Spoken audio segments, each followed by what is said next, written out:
안녕하세요. 반갑습니다. 주갈성의 성경 가이드 시간입니다. 한 주 잘 보내고 계시죠? 네, 지난주는 제가 한 주 성경 가이드 구약을 다 끝내놓고 한 주 쉬었습니다. 그리고 이제 다시 시작을 합니다. 오늘서부터 다음 주까지 2주에 걸쳐서 제가 지난번에 예고해 드린 대로 역대기를 좀 정리하려고 합니다.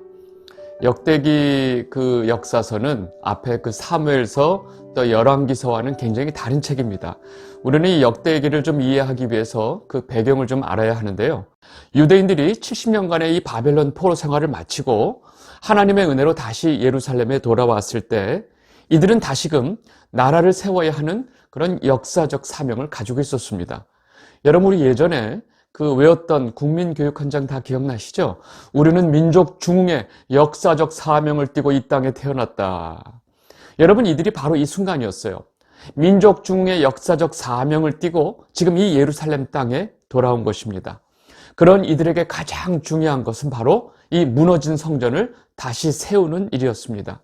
그래서 포로 생활을 마치고 귀환한 유대 백성들에게 이스라엘 역사에 가장 번성했던 시기였고, 성전이 처음 세워진 다윗과 솔로몬 시대의 역사를 되새기면서 다시금 세워야 하는 이 성전의 당위성을 제시한 책이 바로 역대기 역사서라는 책입니다. 우리가 너무나 잘 알고 있는 이 사무엘서나 열왕기서는 선지자적 관점에서 북이스라엘과 남유다의 몰락, 그리고 그 몰락해가는 그 과정, 멸망해가는 그 과정을 다 설명하면서 이 하나님 백성이 어떻게 해서 이 약속의 땅에서 쫓겨나서 저 심지어 바벨론 포로로 끌려가게 됐는지를 설명을 하고 있는 것입니다. 그들이 멸망을 당하고 이 바벨론 포로로 끌려간 것은 바로 그들이 하나님을 버리고 그들이 행했던 죄악 때문이라는 사실을 이 역사서가 있는 그대로 서술한 것입니다. 그런데 반해서 이 역대기는 바벨론에서 70년간의 포로 생활을 마치고 하나님의 은혜로 돌아온 이 예루살렘에 돌아온 이스라엘 백성들을 위해서 기록된 역사입니다. 이들이 마주한 이 예루살렘은 너무나 황량한 상태였어요. 그리고 이들에게 하나님의 은혜가 더욱더 강조되어야 하는 상황이었습니다. 이런 상황에서 이들에게 다시 성전을 세우고 나라를 회복해야 하는 이 역사적 사명감과 위로의 메시지를 주기 위한 책이 바로 역대기였다는 것입니다. 이러한 목적을 가지고 쓰여진 역사서이기 때문에 그 왕들의 부정적인 면, 그 죄악을 행했던 그런 모든 부분들은 제외가 되고 긍정적인 부분이 부각되고 있다는 것입니다. 그리고 하나님의 은혜 안에서 다윗과 솔로몬 시대의 이 전성기처럼 그 영광이 다시 회복될 수 있다는 소망을 제시하고 있는 책이 바로 역대기라는 것입니다. 여러분, 역대기는요, 이 성전을 재건해야 하는 이 시대적인 상황에 맞게 성전에 대한 기사가 굉장히 중요하게 아주 많은 비중을 차지하면서 다뤄지고 있습니다. 성전과 제사, 예배, 절기에 관한 내용들을 아주 비중 있게 다루고 있으면서 또 왕들의 역사에 대해서도 그 성전에 대한 기여, 그리고 그 안에서 사역하는 제사장, 레위인에 대한 역할을 아주 상세히 설명하고 있는 것이 바로 역대기의 특징입니다. 그리고 역대기는 그 역사 속에서 그 하나님의 백성들이 겸손한 회개를 통해서 하나님께 돌아오고 또 하나님을 찾고 의지함을 통해서 하나님에게 복을 받는 이런 영적인 교훈과 가치를 지금 이 귀한 공동체 백성들에게 전달하는 것에 큰 비중을 두고 있습니다. 왜냐하면 포로에서 돌아온 이 이스라엘 백성들에게 지금 가장 중요한 것이 바로 하나님과의 관계 회복이 제일 중요한 시급한 문제이기 때문에 그렇습니다.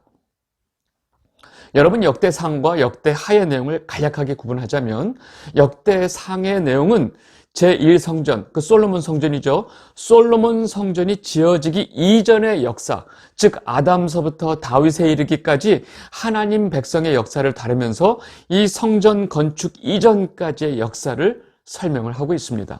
그리고 역대하는 다윗의 계승자 솔로몬 왕부터 시작해서 그 다음 르호보암 시대의 그 왕국 분열, 그 이후에 남쪽 유다 여러 왕들의 행적을 기록을 하고 있습니다. 성전을 지은 솔로몬으로부터 그 이후에 유다 왕들의 성전을 중심으로 어떻게 하나님을 섬겼는지, 어떻게 백성들을 다스렸는지를 중점적으로 다루고 있습니다.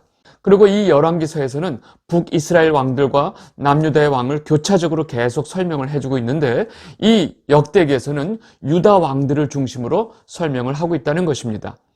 오늘 우리가 봐야 될 내용은 오늘 역대상을 좀 보려고 그러는데요. 장별로 어떤 내용들이 전개가 되면서 이 성전 건축 준비까지 이 역사가 어떻게 흘러가는지를 간략하게 좀 설명을 하면서 보도록 하겠습니다. 역대상은 제가 처음서부터 말씀드린 대로 이 솔로몬에 의해서 성전이 지어지기까지 그 전의 역사를 기록하고 있습니다. 솔로몬이 성전을 지을 수 있도록 다윗이 모든 성전 건축 준비를 마치기까지의 모든 역사적 과정을 설명하고 있는 것이 바로 역대상의 내용이고 역대상의 주제라고 보시면 됩니다. 맨 앞에 나오는 그 1장서부터 9장까지는 족보가 쭉 나와 있습니다. 근데 이 1장서부터 9장까지의 내용을 좀 세밀하게 보면 맨 앞에 1장서부터 3장까지의 내용은 아담서부터 시작하죠. 아담, 셋, 에노스부터 노아까지, 그 다음에 노아에서 아브라함까지, 그리고 아브라함에서 다윗까지의 족보를 소개합니다. 그리고 이제 3장에 가서는 다윗의 족보를 쭉 나열합니다. 그리고 어디까지 가느냐? 바로 포로에서 귀환한 사람들까지 이어지는, 다윗에서부터 포로 귀환한 사람들까지 이어지는 긴 족보를 3장에서 다루고 있습니다. 여러분, 이 3장에서 다루고 있는 이 족보는 바로 포로에서 돌아온 유다 백성들이 바로 하나님의 선택받은 언약 백성의 후손이라고 하는 이 정체성을 갖게 하는데 굉장히 중요한 자료였다는 것입니다. 그리고 이어지는 4장에서 8장까지 나오는 내용은 지파별 족보가 나오는데 보통 성경에서는 장자로부터 시작해서 설명이 되는데 바로 유다 지파가 제일 먼저 나옵니다. 역대상 4장 1절, 유다의 아들들은 베레스와 헤스론과 갈미와 훌과 소발이라. 지금 유다 지파가 다른 지파보다도 지금 장자가 아님에도 훨씬 더 많은 분량으로 자세히 소개하고 있고 또 유다 지파의 이 족보를 강조하고 있습니다. 여러분, 그 이유는 바로 이 유다 지파가 포로 귀환의 주축이죠. 그리고 바로 다윗 왕조가 유다 지파이기 때문에 그렇습니다. 그리고 또 강조되는 지파가 있는데 그것은 레위 지파입니다. 역대상 6장 1절에서 2절입니다. 레위의 아들들은 게르손과 그핫과 무라리요, 그핫의 아들들은 아므람과 이스할과 헤브론과 우시엘이요. 여러분, 레위 지파는요, 유다 지파와 함께 족보에서 굉장히 지금 강조가 되고 있는데 그 이유는 레위 지파가 이 제사장을 비롯해서 성전 봉사를 하는 모든 사람들이 다 레위 지파죠. 그래서 굉장히 중요한 역할을 했기 때문에 그렇습니다. 그래서 이 레위 지파의 그 족보를 소개할 때는 성전에서 맡은 역할까지도 설명을 하고 있습니다. 역대상 6장 49절입니다.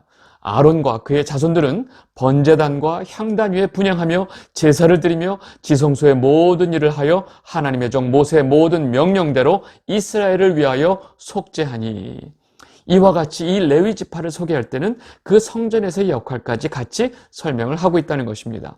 실제로 다윗 왕조의 후손들과 제사장을 포함한 이 레위인들은 이 포로 귀환 공동체에서 제일 중요한 핵심 축이 되기 때문에 이 역대기 전체에서 굉장히 중요하게 다뤄주고 있다는 것입니다.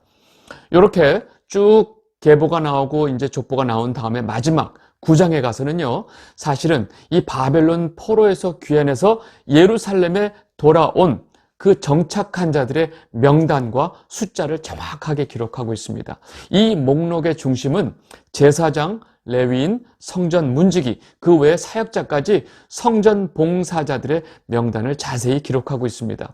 이렇게 명단이 자세히 기록되어 있는 이유는 역대기가 성전을 중심으로 제사장과 레위인을 강조하고 있기 때문에 그렇습니다. 이렇게 9장까지 족보가 끝나고 나서 그 다음 장면은 바로 이제 역사가 들어가는데 역사에서 지금 다른 모든 역사들은 다 생략이 되고 다윗부터 등장을 합니다. 근데 다윗의 등장 바로 앞에 사울의 죽음을 설명을 하고 바로 다윗을 등장시킵니다. 그래서 이 10장 첫 역사의 시작은 바로 사울과 그의 아들들이 블레셋과의 전쟁에서 죽는 장면서부터 시작을 하는 겁니다. 그래서 사울의 이야기나 다윗이 이 왕이 되기 이전에 여러 가지 이야기들이 있죠. 이런 모든 이전의 역사들은 다 생략이 되고 바로 사울과 그의 가족들이 다 죽고 아들들이 죽고 바로 다윗이 왕이 되는 시점서부터 역사를 시작합니다. 역대상 10장 13절에서 14절입니다. 사울이 죽은 것은 여호와께 범죄하였기 때문이라. 그가 여호와의 말씀을 지키지 아니하고 또 신접한 자에게 가르치기를 청하고 여호와께 묻지 아니하였으므로 여호와께서 그를 죽이시고 그 나라를 이새의 아들 다윗에게 넘겨 주었더라.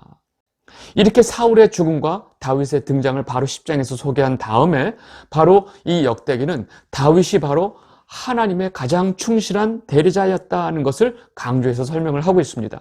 역대상 11장 1절에서 2절입니다. 온 이스라엘이 헤브론에 모여 다윗을 보고 이르되 우리는 왕에 가까운 혈족이니이다. 전에 곧 사울이 왕이 되었을 때에도 이스라엘을 거느리고 출입하게 한 자가 왕이시었고 왕의 하나님 여호와께서도 왕에게 말씀하시기를 내가 내 백성 이스라엘의 목자가 되며 내 백성 이스라엘의 주권자가 되리라 하셨나이다 하니라.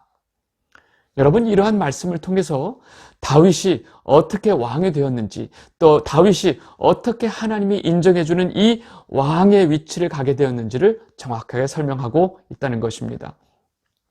이렇게 다윗의 등장을 보여주고 난 다음에 이어지는 그 다음 장면은 하나님의 임재의 상징인 언약궤, 하나님의 궤를 중심으로 이야기를 풀어가고 있습니다. 그래서 이후에 13장서부터 16장까지의 내용은 다윗이 언약궤를 예루살렘에 들여오는 과정을 아주 상세하게 설명하고 있습니다. 그리고 그 이후에 17장서부터 20장까지의 내용은 다윗과 하나님이 맺으신 그 언약, 내가 너의 자손들, 이 다윗의 왕조를 영원히 내가 지킬 것이다 하는 이 중요한 언약에 대한 이야기가 나옵니다. 그리고 이후에 다윗은 주변의 모든 나라들을 정복한다 하는 그런 스토리가 나오고 있습니다. 여러분, 다윗이 이 통일왕국, 사울왕이 죽고 난 다음에 통일왕국의 왕이 된 다음에 제일 먼저 한 것이 바로 뭐냐? 하나님의 궤를 가져오는 일이었습니다.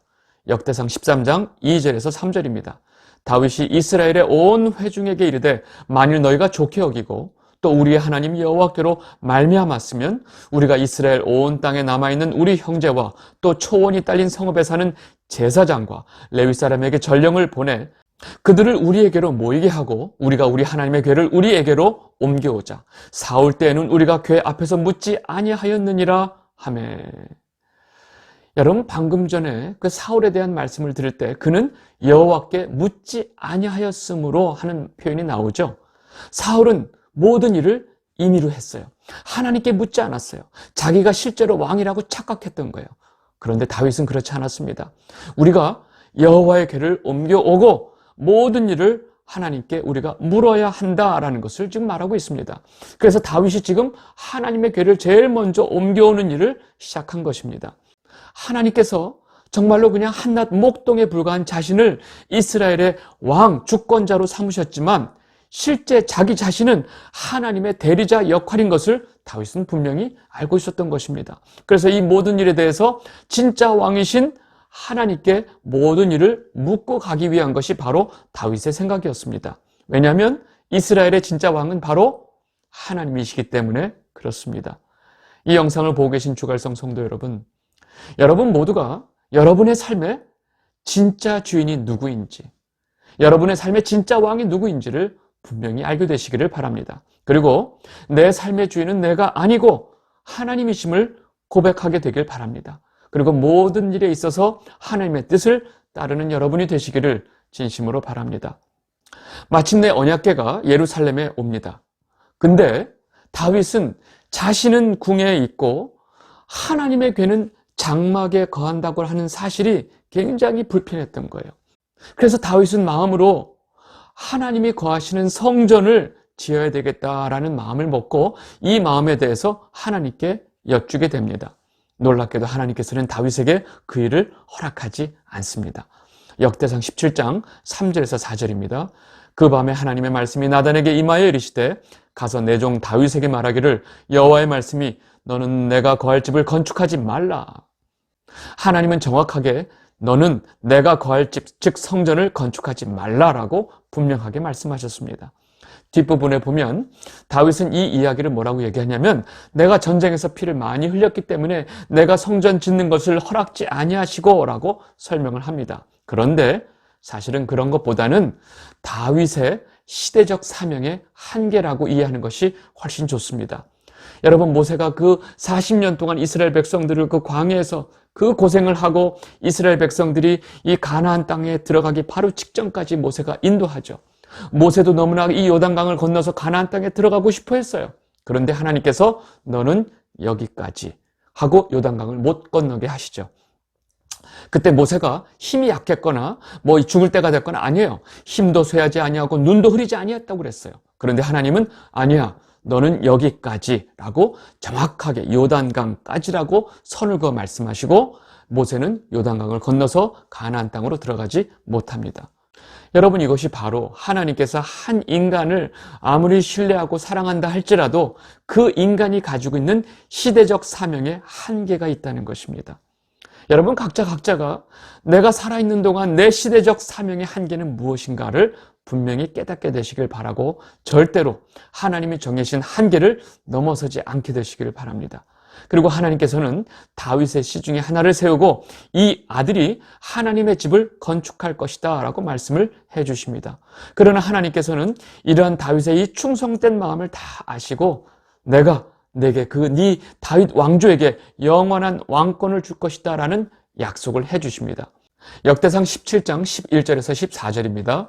내 생명에 연한이 차서 내가 조상들에게로 돌아가면 내가 내 뒤에 내 씨 곧 내 아들 중 하나를 세우고 그 나라를 견고하게 하리니 그는 나를 위하여 집을 건축할 것이요 나는 그의 왕위를 영원히 견고하게 하리라.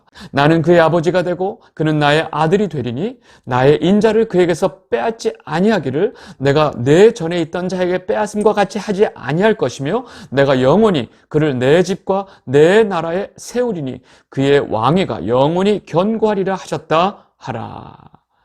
여러분, 이렇게 하나님은 분명하게 다윗으로 하여금 너는 성전 건축을 못하지만 네 씨, 즉 네 아들이 성전을 건축하게 될 것이고 그의 왕위는 내가 견고하게 지킬 것이다 라고 약속을 해주시죠. 여러분, 어떻게 생각해보면 다윗은 굉장히 기특한 생각을 했어요. 자신은 그런 왕궁에 구하고 하나님의 궤는 저렇게 장막에 거하는 것이 굉장히 불편했기 때문에 하나님의 성전을 지으려고 했던 거죠. 그런데 하나님께서 다윗에게 너는 건축하지 마라고 단호하게 말씀하신 것입니다. 여러분, 혹시나 이러한 하나님의 대답에 대해서 다윗이 서운해하거나 혹시 속으로 기분 나빠하지 않았을까요? 혹시 저나 여러분이라면 그랬을지도 모르죠. 그런데 다윗은 그러지 않았고 하나님이 이렇게 분명하게 말씀해 주신 것에 대해서 너무나 감격하고 감사와 찬양을 올려드렸습니다. 그리고 자신의 그 왕조에 하나님께서 주신 복을 너무나 기뻐하면서 하나님께 찬양을 드렸던 것입니다. 역대상 17장 16절, 17절 그리고 27절 보도록 하겠습니다. 다윗 왕이 여호와 앞에 들어가 앉아서 이르되 여호와 하나님이여 내가 누구이오며 내 집이 무엇이기에 나에게 이에 이르게 하셨나이까? 하나님이여 주께서 이것을 오히려 작게 여기시고 내 종의 집에 대하여 먼 장래까지 말씀하셨사오니 여호와 하나님이여 나를 존귀한 자들같이 여기셨나이다. 쭉 내려가서 27절 이제 주께서 종이 왕조의 복을 주사 주 앞에 영원히 두시기를 기뻐하나이다. 여호와여 주께서 복을 주셨사오니 이 복을 영원히 누리리이다 하니라. 여러분이 다윗의 이 기도를 여러분 다 읽어보시길 바랍니다. 너무너무나 감격하고 도대체 제가 누구이고 제가 무엇이간데 저를 여기까지 이끌어 주셨는데 이 앞으로 제 그 자손들의 모든 왕족까지도 하나님께서 이렇게 말씀하십니까? 하고 너무너무나 감격해하는 모습이 나옵니다. 이렇게 하나님께서 이 다윗에 대해서 영원한 왕권에 대한 약속을 하신 이후에 다윗은 그 다음에 주변에 있는 블레셋, 다메섹, 모압, 암몬 등 주변 나라들과하고 전쟁을 하면서 모든 나라들과 그 전쟁에서 승리를 하게 됩니다. 왜냐하면 이 주변 나라들을 다 제압을 하고 이 통일 이스라엘 나라를 아주 든든하게 하는 것은 바로 성전을 건축하기 전에 먼저 이루어져야 될 전제 조건이 되기 때문에 그렇습니다. 지금 하나님께서는 다윗을 통해서 차분히 성전이 건축될 수 있는 모든 준비를 하고 계신 것입니다. 여러분이 역대기 저자는요, 이 포로 교한 공동체에게 성전이 다시 세워지는 것, 그 다음에 예배가 다시 세워지는 것이 매우 중요한 목적을 가지고 이 기술을 했기 때문에 여기에 굳이 이 다윗의 밧세바 사건은 언급하지 않습니다. 그리고 이제 역대상의 마지막 부분은 21장에서 29장까지 내용인데, 이 마지막 내용은 다윗이 이 다음 세대의 성전을 잘 건축할 수 있도록 아주 준비를 철저하게 하는 모습을 다 보여주고 있습니다. 역대기가 다른 그 다윗의 실수에 대해서는 전혀 언급을 하고 있지 않습니다. 그런데 유독 다윗이 그 노년의 인구조사에서 하나님께 징계를 받았던 사건은 여기서 기사를 그대로 이야기하고 있습니다. 왜 그럴까요? 왜냐하면 이 인구조사로 인해서 징계를 받은 사건 때문에 다윗이 성전 건축의 터를 찾게 되기 때문에 그렇습니다. 여러분, 다윗이 인구조사를 하게 되고 이것으로 인해서 결국 이스라엘 온 땅에 온역이 퍼지게 됩니다. 다윗은 이 상황에서 오르난에서 산 그 타작마당에서 단을 쌓고 희생제사를 드리게 되죠. 그리고 하나님의 진노가 멈추게 됩니다. 그리고 그 오르난의 타작마당이 바로 성전 건축의 터가 되는 것입니다. 역대상 21장 28절에서 22장 1절까지입니다. 이에 다윗이 여호와께서 여부수 사람 오르난의 타작마당에서 응답하심을 보고 거기서 제사를 드렸으니 옛적에 모세가 광야에서 지은 여호와의 성막과 번제단이 그때 기브온 산당에 있었으나 다윗이 여호와의 천사의 칼을 두려워하여 감히 그 앞에 가서 하나님께 묻지 못하였더라. 다윗이 이르되 이는 여호와 하나님의 성전이요 이는 이스라엘의 번제단이라 하였더라. 여러분, 그것이 바로 오르난의 타작마당이 되는 것입니다.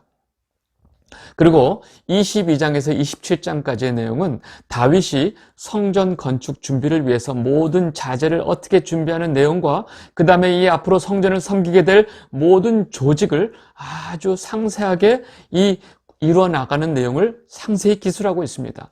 이런 부분은 사무엘서에서는 전혀 없는 내용입니다. 그 23장서부터 전개되는 이 성전을 섬기게 될 레위 지파의 각 임무와 조직을 이렇게 이야기하는 부분은 굉장히 장엄한 느낌까지 듭니다. 역대상 23장에서 2절에서 6절입니다. 이스라엘 모든 방백과 제사장과 레위 사람을 모았더라.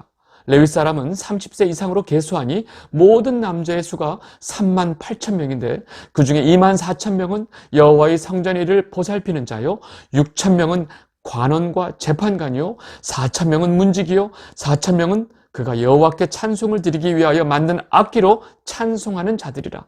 다윗이 레위의 아들들과 게르손과 그핫과 무라리에 따라 각 반으로 나누었더라. 아멘. 이렇게 성전을 섬길 조직을 다 세우고 난 다음에 이스라엘의 다른 모든 그 지파의 족장들을 천부장과 백부장으로 다 세우고 군대 조직까지 다 세우게 됩니다. 이렇게 다윗은 기쁨으로 모든 백성들과 함께 성전 건축을 위한 모든 자금, 물품, 자재들을 다 준비했고 또 제사장, 레위인, 찬양대, 문지기 등 성전에서 사역할 자들을 다 조직을 한 것입니다.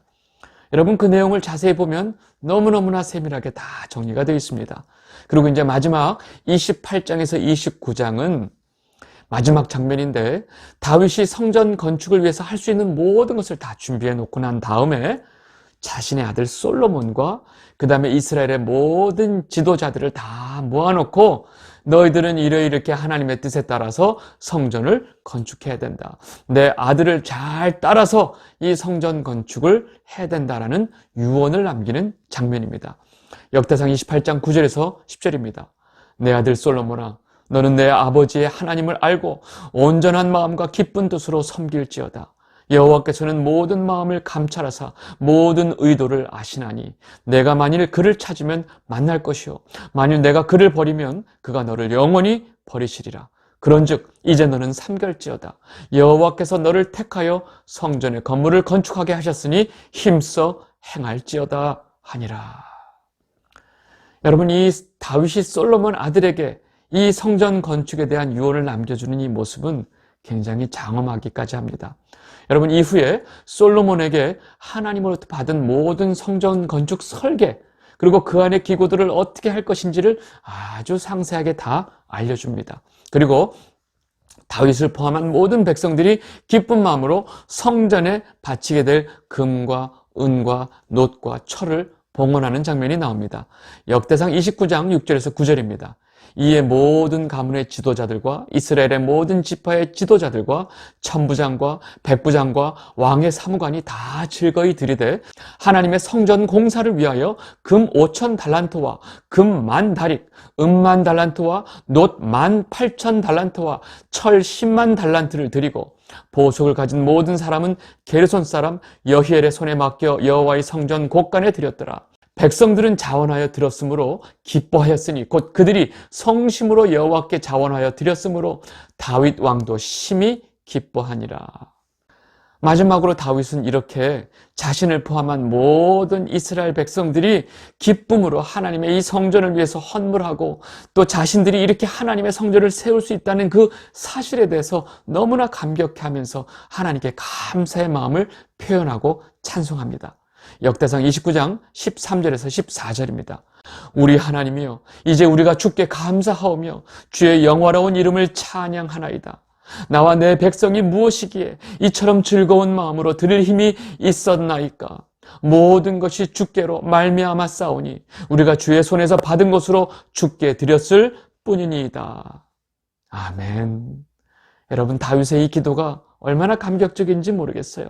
모든 것이 주께서 주셨기에 우리가 주님께 받은 것으로 다시 주님께 드렸을 뿐입니다 라는 이 고백이 얼마나 감사한지 모르겠어요. 이 영상을 보고 계신 주갈성 성도 여러분, 제가 이제까지 간략하게 설명한 이 역대상의 내용을 보시면서 무슨 마음이 드셨어요? 여러분, 성전은 하나님의 임재와 하나님의 통치를 상징하고 있습니다. 놀랍게도 지금 이 순간은 우리 자신 한 사람 한 사람이 곧 성전이 되었다는 것입니다. 다시 말해서 저와 여러분 성도 한 사람의 삶의 중심에 하나님이 함께 계시고 우리의 삶이 하나님의 통치 속에 있다는 사실입니다. 그리고 다윗의 기도처럼 이 사실이 우리에게 얼마나 감사하고 우리에게 얼마나 기쁜 일인지 모릅니다. 여러분들, 오늘 하루 여러분이 하나님께서 거하시는 이 아름다운 성전임을 잊지 마시고 감사하며 감격하며 하나님께 찬양하며 살아가는 여러분이 되시기를 바라고, 이 다윗의 기도가 여러분들 모두의 입술 가운데 있게 되시기를 진심으로 바랍니다. 오늘 역대상은 이렇게 정리하도록 하겠습니다. 감사합니다.